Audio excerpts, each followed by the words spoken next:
you started blogging, did you dream of a community of followers?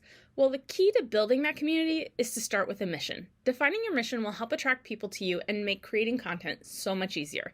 Hi, I'm Liz Stapleton from the Blogger Breakthrough Summit, and welcome to the podcast. Today I'm sharing some tips from solo travel blogger and entrepreneur Jessie Festa, and how defining your mission can make creating content for your blog easier. Let's get to it. For your many years of blogging, sort of what strategies have you found work well in sort of growing a community when you decide to put that first? I think you said you start with a mission. Yeah, so I did kind of start with a mission unintentionally. I was a solo female traveler.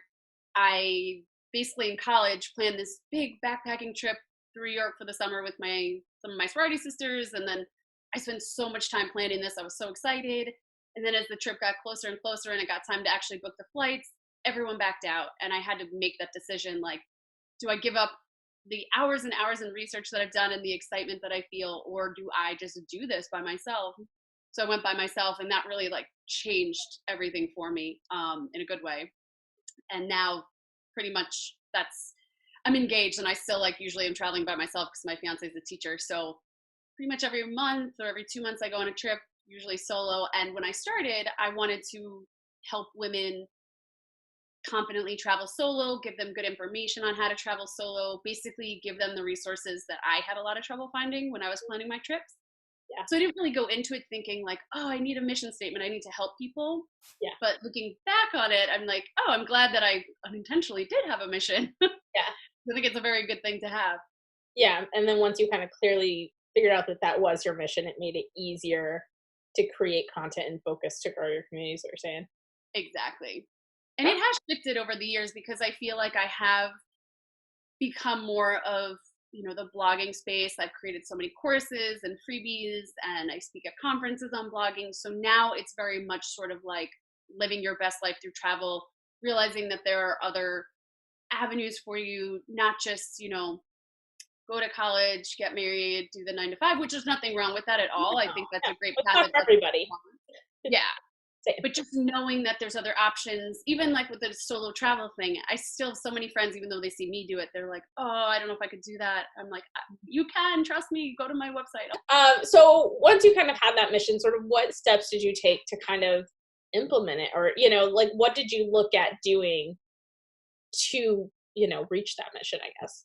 Yeah. So along with listening to my audience, keeping that spreadsheet, always keeping track of what people are asking me, I think it's really helpful to find some places online that your audience is hanging out, like Facebook groups and niche Reddit forums. Probably, I don't really use Quora, but I know a lot of other people use that. And just seeing what people are asking there, what problems they have, what questions they're asking, where you can kind of dig and find those problems. Yeah. And that'll give you a good idea of like, okay, there's a lot of people who need help with X. Let me create some blog posts, some videos, social media content. But the thing is, once you have that mission and then you figure out some of those problems, it just becomes so much easier to know what to write.